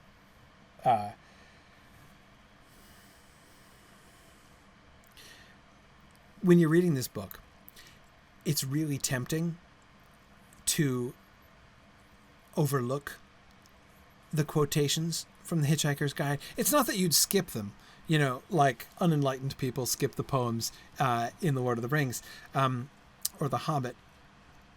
It's not like that. But it's easy to fall into the habit of thinking it's just comic relief, right? So we interrupt this narrative at this particular moment to hear a random comical story from The Hitchhiker's Guide to the Galaxy, right? And then after this, we return to the story. And to think of it as that, it's just comic relief. It is comic relief, right? It is comedy, right? And it interrupts the story. So it is definitely, but it's not just comic relief, right?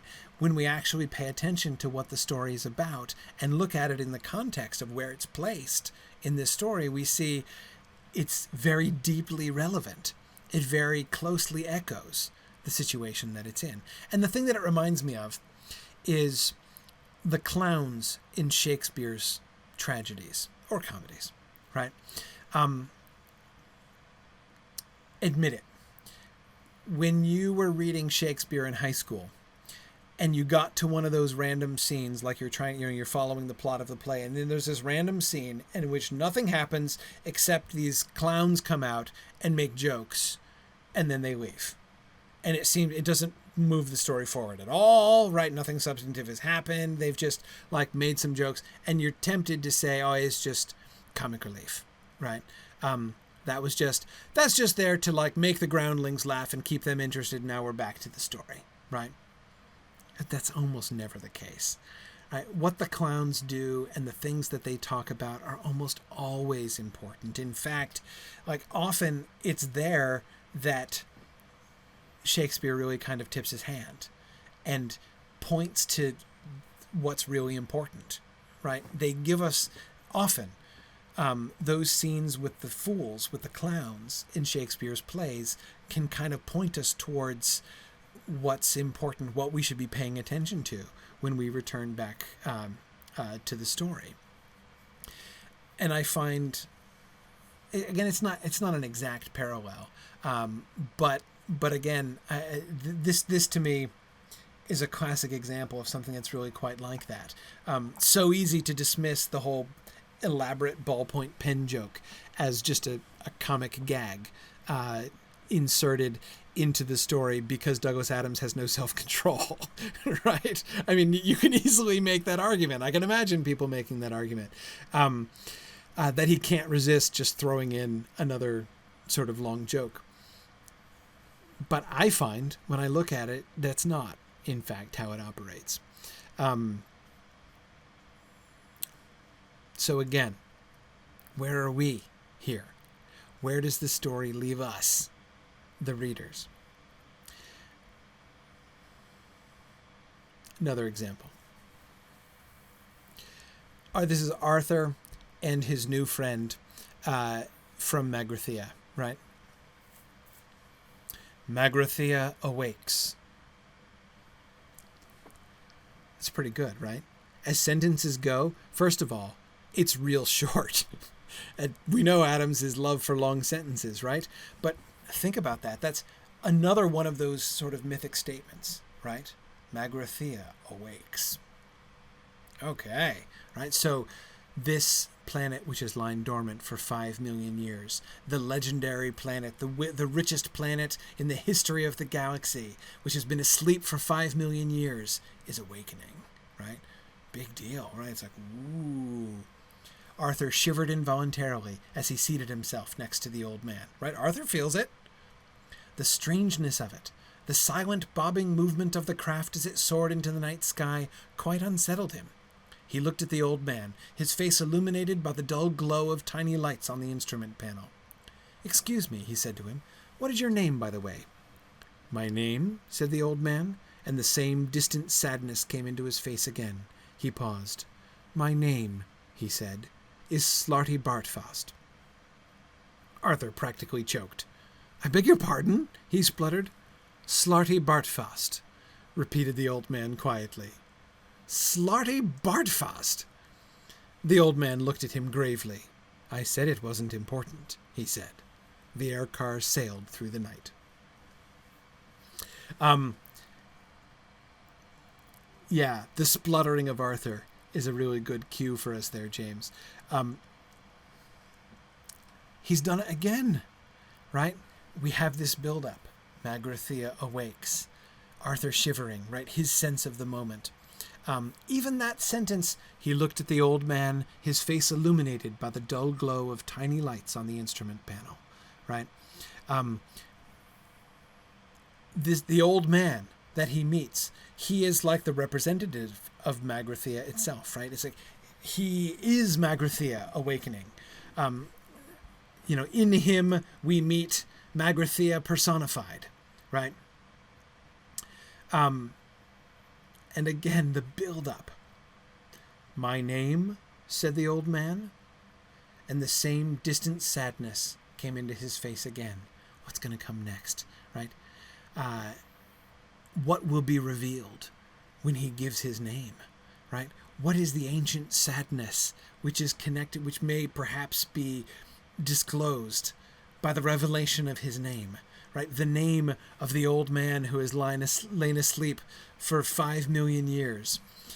"My name," he said. Notice the cadence. "My name," said the old man, and the same distant sadness came into his face again.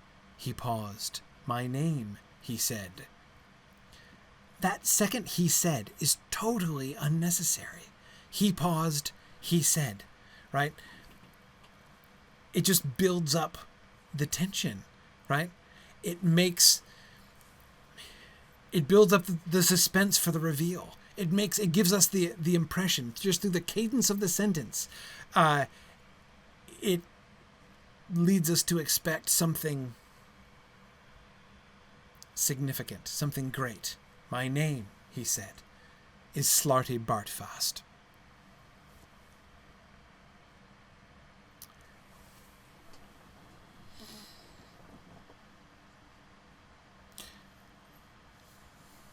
Why is that funny?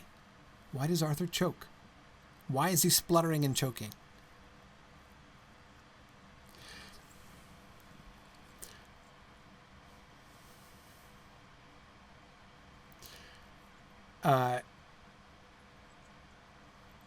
I'm going to go out on a whim here.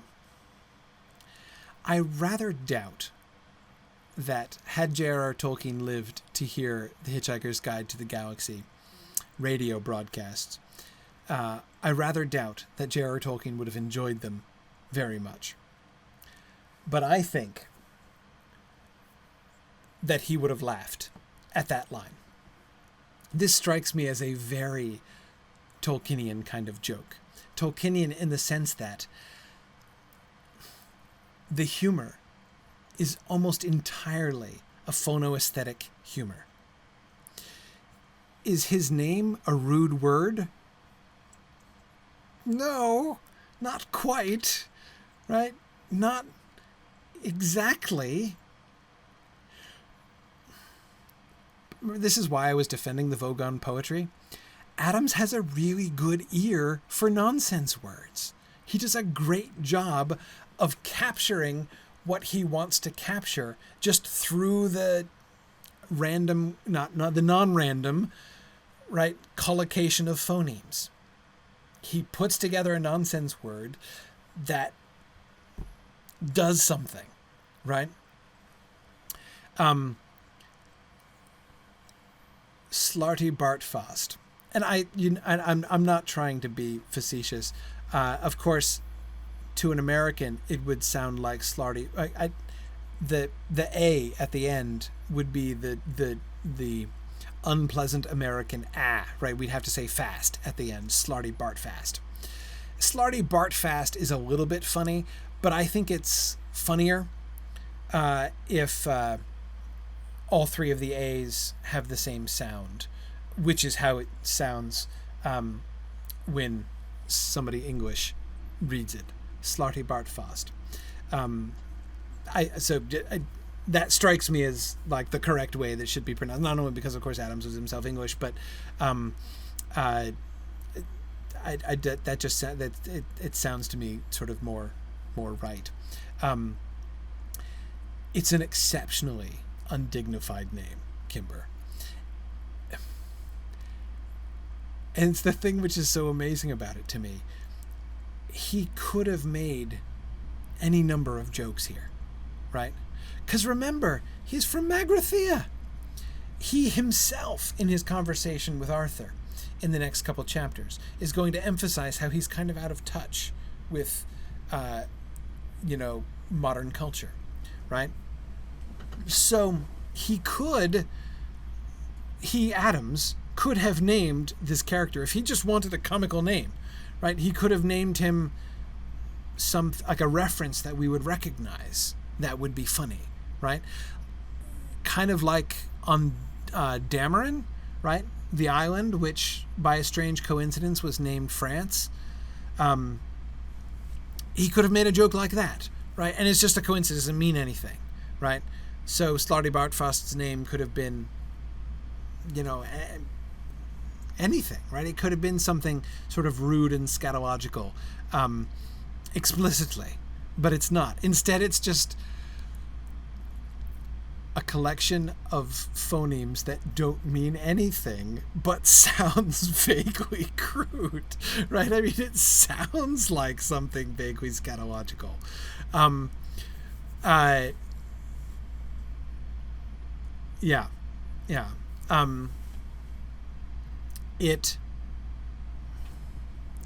It's perfect. It's perfect.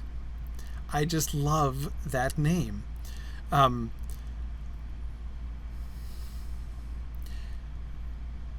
Notice that Arthur can't even explain.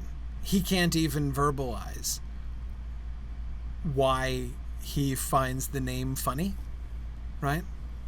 It just is funny.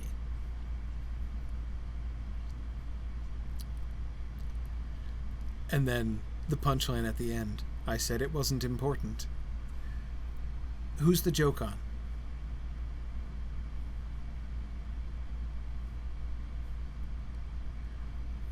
Who are we laughing at here? Arthur, to some extent, right? I do think we're laughing at Arthur. But I think the joke is on us, too.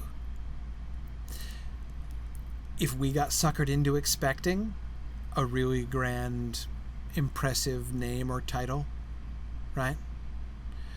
The whole build-up to there, yeah, David is just saying exactly the same thing. The joke's on the reader. We were built up to expect a big reveal, and it falls completely flat. Absolutely, yes, Boomful, exactly. Our expectation of importance. Absolutely. Absolutely. So if we caught ourselves, if we found ourselves getting caught up in the mythic moment, Magrathea awakes. My name is Slartibartfast, right? The letdown. The joke's on us, right?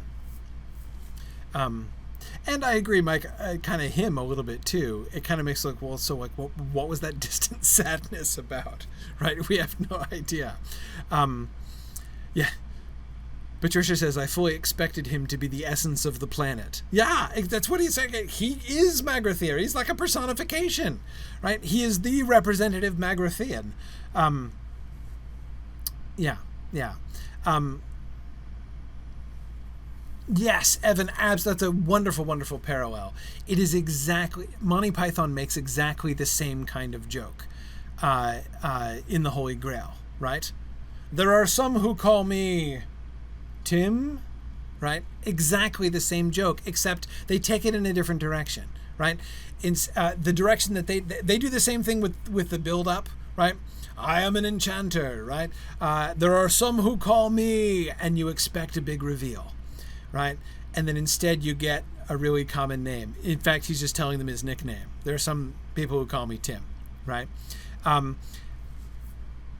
Adams does something different with it, right? Instead of making it a really common nickname, instead of a grand and portentous name, instead he does something again, which I think is far more subtle. And believe me, very rarely am I going to admit that somebody has made a joke that is better and more sophisticated than a joke that's made in Monty Python and the Holy Grail, which is one of the few perfect films ever filmed.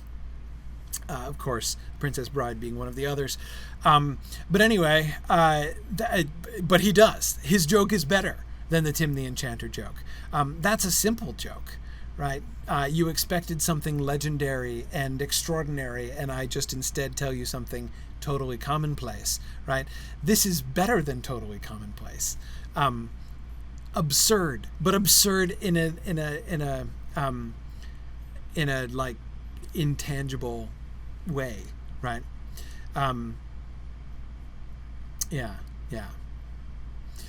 Okay, cool. We are coming to the end of our time. One more slide, though. We're coming to the end of our time. We are not coming to the end of my slides, but that's okay. This is the main thing I wanted to focus on today. So I will leave you with this last slide. So we've been seeing this overall trend, right? I hope you're willing to agree with me that this pattern that I've been pointing to, this pattern of observing sort of mythic buildup, but continual undermining of that, right? And the way that we're getting that kind of pushed and then drawn back and undermined by different characters, right? Ford versus Zaphod, and then Zaphod's own undermining, all this other stuff, right? So this whole wrestling with what exactly is our relationship to the story, what exactly is our relationship to Magrathea, right? What kind of story are we reading? What kind of response should we be having? So I hope you agree with me that this pattern, A, exists, and B, is interesting. But here's the thing I want to leave you with. Stress and nervous tension are now serious social problems in all parts of the galaxy, and it is in order that this situation should not be in any way exacerbated that the following facts will now be revealed in advance. The planet in question is in fact the legendary Magrathea. The deadly missile attack, shortly to be launched by an ancient automatic defense system, will result merely in the breakage of 3 coffee cups and a mouse cage, the bruising of somebody's upper arm, and the untimely creation and sudden demise of a bowl of petunias and an innocent sperm whale. In order that some sense of mystery should still be preserved, no revelation will yet be made concerning whose upper arm sustains the bruise.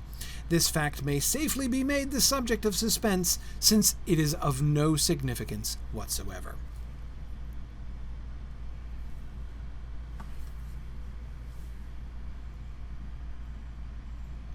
Now, here we have the narrator. You may be shocked that I have gone this far, right? I have gone I've gone through 7 whole slides before I got to a long quotation of the narrator, right?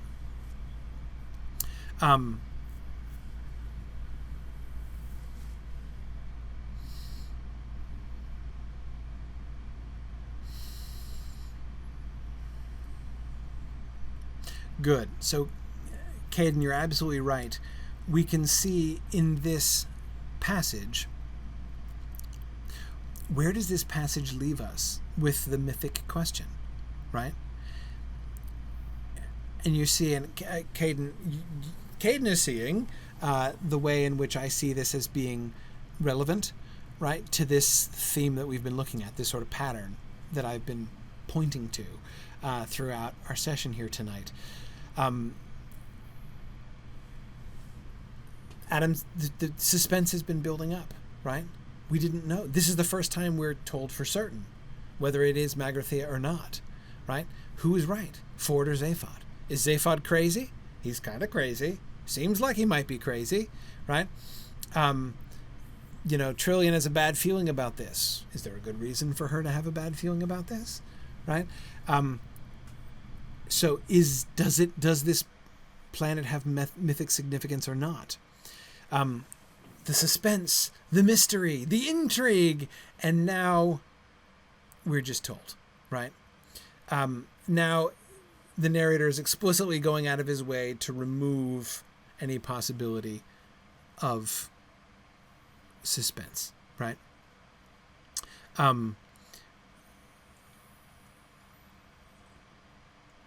Right? That's mostly the effect. But wait, hang on. It's removing the suspense by confirming that the planet is Magrathea. And notice what he says. He doesn't just say, it is Magrathea, actually. It's not just a cold lump of rock. It's totally Magrathea. He calls it the legendary Magrathea, right? Recalling to us the mythic importance of this. That planet about which Ford has heard legends and stuff, yeah, it's really that one, right? Okay, so in undermining the suspense, he's building up the mythic thing, right?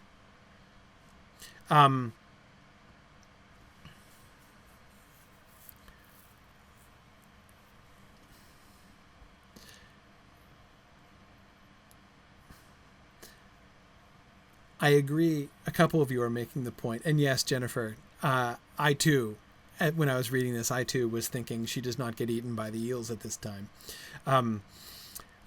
Jennifer, it was fun. I don't know how many of you watched Stranger Things, the Netflix show.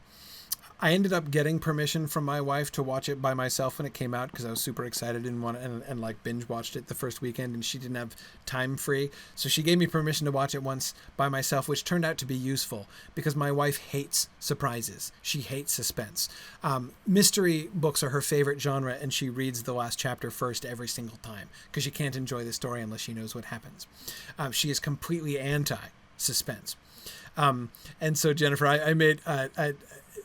So she was being driven crazy by the suspenseful moments in Stranger Things 2. So there were a whole bunch of occasions on which I was, I turned to her in the middle of the show, and said things like, Steve does not get eaten by the monsters at this time. Right? Anyway.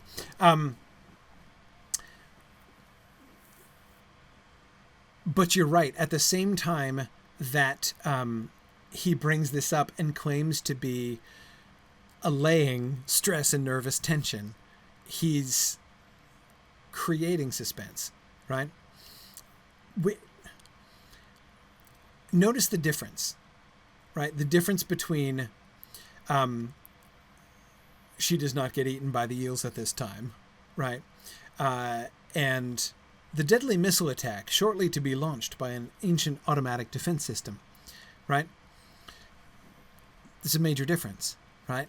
She does not get eaten by the eels at this time, which is, of course, a Princess Bride reference for those of you who I assume you all get it, but I don't want to assume. I mean, not everyone has seen, one of the world's perfect movies.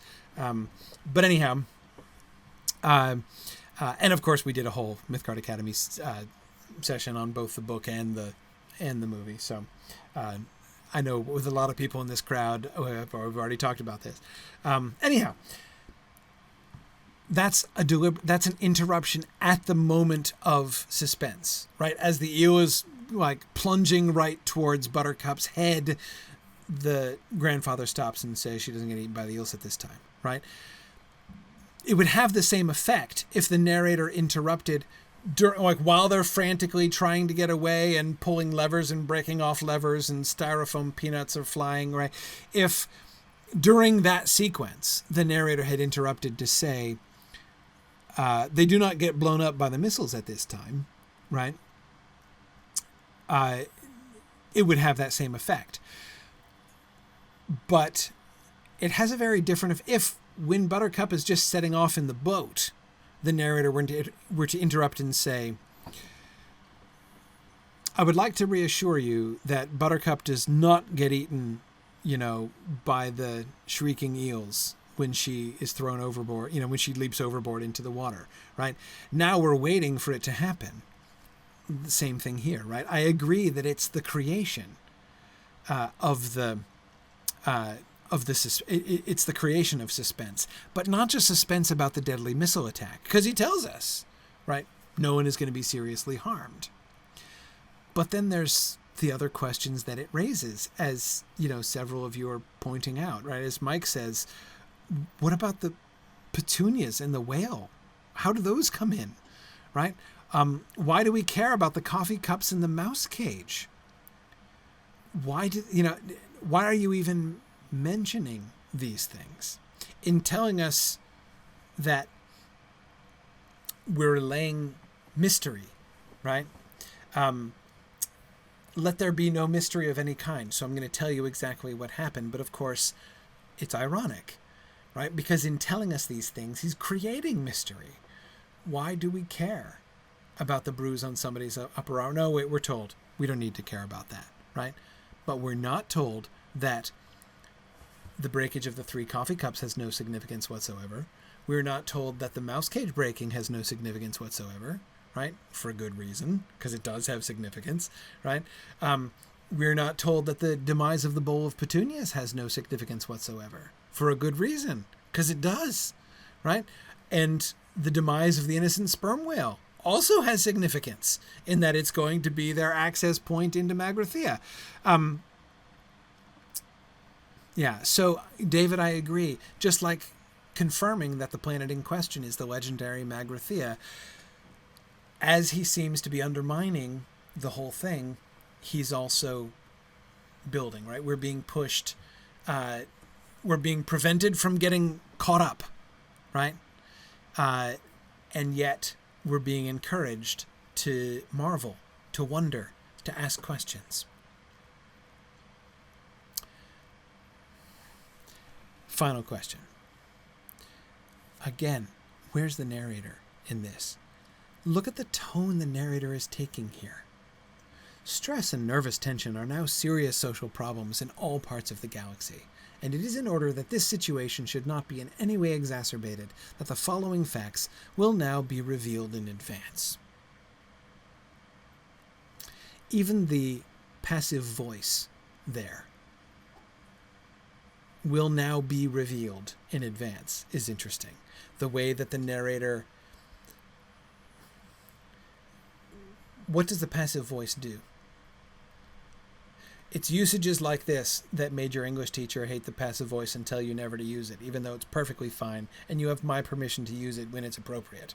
Though the question is that most people don't know when it's appropriate, and most students misuse it. That's why most English teachers just say not to use it. But the effect of using the passive voice in a situation like that is to conceal the doer of the action, right? Will be revealed in advance. These facts will be revealed. By whom? Who's revealing the facts? The person revealing the facts does not appear, right? Just like when a politician says mistakes were made, right? Why are they using the passive voice? Because they're attempting to conceal who is the person who made the mistakes, namely himself, right? He wants to leave himself out of it, so he deflects by using the passive voice. Anyway, he's drawing attention away from himself with the use of the passive voice there. The following facts will now be revealed in advance. Right?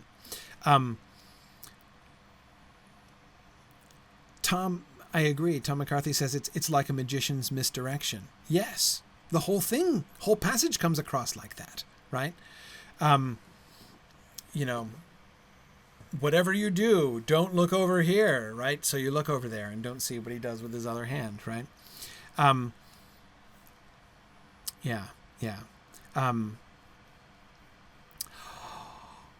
Jennifer, in business English, in English class for business majors, did they actually teach you to use the passive voice as a method of deflecting blame?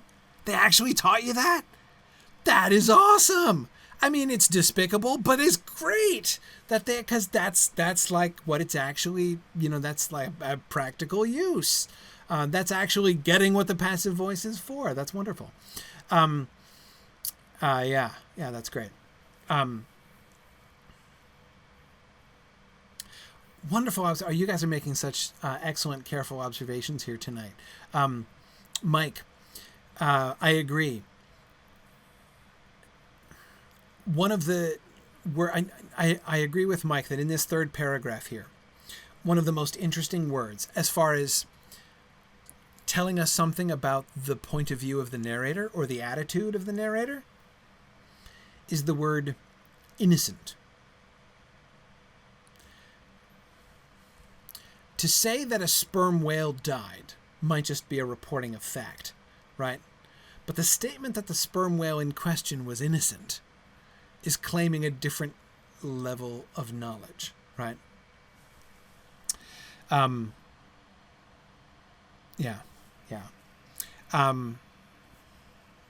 right.